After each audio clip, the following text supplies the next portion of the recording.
ஆசிரியர்கள் பேரவை இளவிஞ்ஞானிகள் 2025-26 நிகழ்ச்சிக்கான எக்ஸைட்டிஸ்ட் ப்ரோக்ராத்தை பற்றி தான் உங்களுக்கு சொல்ல வந்திருக்கேன். என்னோட எக்ஸைட்டிஸ்ட் ப்ரோக்ராத்தோட இனி அனுபவங்களை உங்களுக்கு சொல்லலாம்னு வந்தேன்.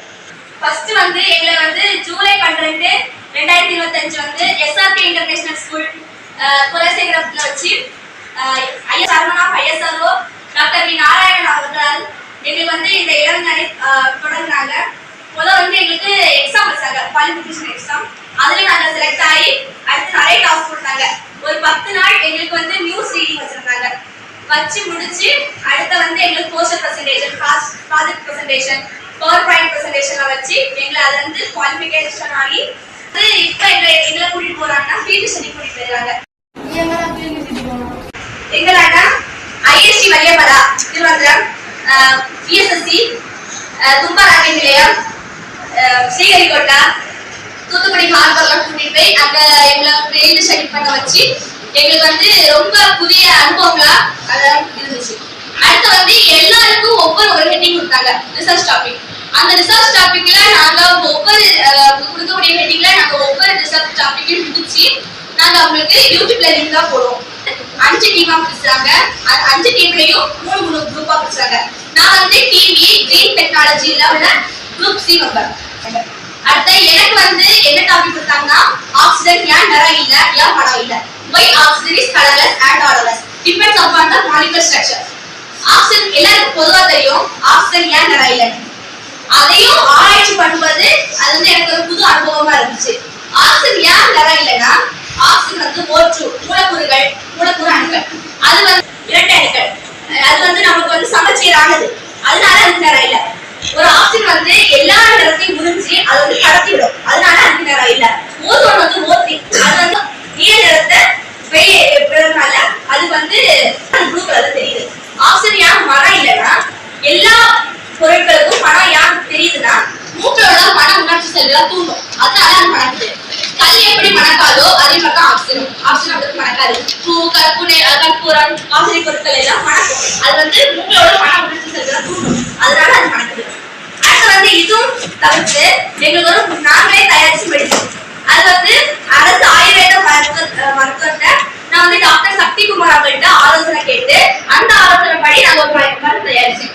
நான் என்ன மருந்து தயாரிச்சேன்னா இது உள் ஏற்கக்கூடிய மருந்து கிடையாது, வெளியே பூசக்கூடிய மருந்து. இது இன்கிரீடியன்ஸ் என்னன்னா மஞ்சிஸ்டா, கண்ணாரி, கல்லறை, தேன் மிளகு, வெண்குதிரியா, இதெல்லாம் நாங்க அந்த கியூஆர் கோட் ஸ்கேன் பண்ணி கியூஆர் கோட்ல எதுக்கான மருந்து, இது என்னெல்லாம் பண்ணலாம், இது எப்படி பூசலாம்னு நம்ம அந்த கியூஆர் கோட்ல ஸ்கேன் பண்ண வச்சிருக்கோம்.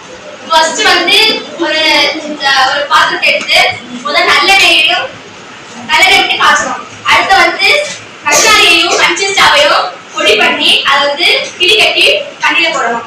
தண்ணியில போட்டு ஒரு 2 லிட்டர் தண்ணிய 1 லிட்டர் தண்ணியா வத்த வச்சு அதுக்கப்புறம் அது கிளி கட்ட தண்ணியை மட்டும் எடுத்து தண்ணிய வச்சிடணும். அடுத்து தேன் மிளகு சீவனம், வெண்குங்கிலியத்தை பொடிச்சு 2ஐயும் கலந்து சீப் சாய் கூட சேர்த்தோம்னா இந்த மருந்து ரெடி ஆயிடும். இதுக்கு நான் QR கோட் ஸ்கேன் பண்ண எப்படின்னா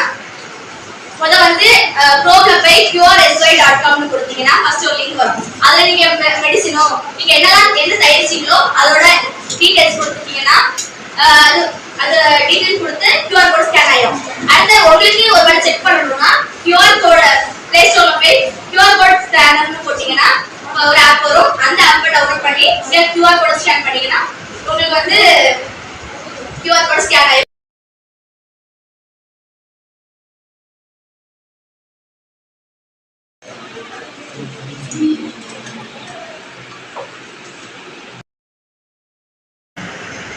இதுவும் இல்லாம அந்த அறிவியல் தமிழ் ஒரு ஹெட்டிங்ல எங்க ஒரு பழமையான இடத்துல போய் வீடியோ எடுத்து யூடியூப்ல போட சொன்னாங்க.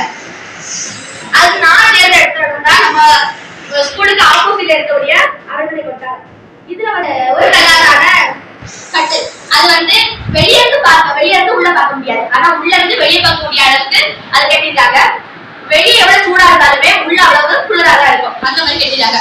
இதுல இங்க இருந்து பத்மநாபபுரம் அரண்மனைக்கு செல்லக்கூடிய சுரங்க பாதை ஒன்று இருக்குன்னு சொல்றாங்க பெரியவங்க. இதுல சேர நாட்டு மன்னர்கள் ஆண்டாங்க, திருவிதாங்கூர் மன்னர்கள், லாஸ்ட் ஆன மன்னர் தான் உதய மாதாண்டு வந்தாங்க. இத இரண்டியெல்லாம் எப்படி பழங்காலத்துல எப்படி கூப்பிடுறாங்கன்னா இரண்டிய சிங்கநல்லூர், நரசிங்கேஸ்வரம், இளநீர் சிங்கப்பாடின்னு கூப்பிடுறாங்க. இதெல்லாம் இப்ப நம்ம ஷார்ட்டா நம்ம இளநீர் கூப்பிடுறோம். அடுத்த இதெல்லாம் நாங்க ஆராய்ச்சி பண்ணி நாங்க இதெல்லாம் யூடியூப்ல போட்டு அந்த லிங்கை கொடுத்து டீச்சர் அனுப்பி கொடுத்தேன். டீச்சர் பேரண்ட்ஸ் குரூப்ல அனுப்பி கொடுக்குறாங்க. எல்லாரும் பார்த்துருப்பீங்கன்னு நினைக்கிறேன்.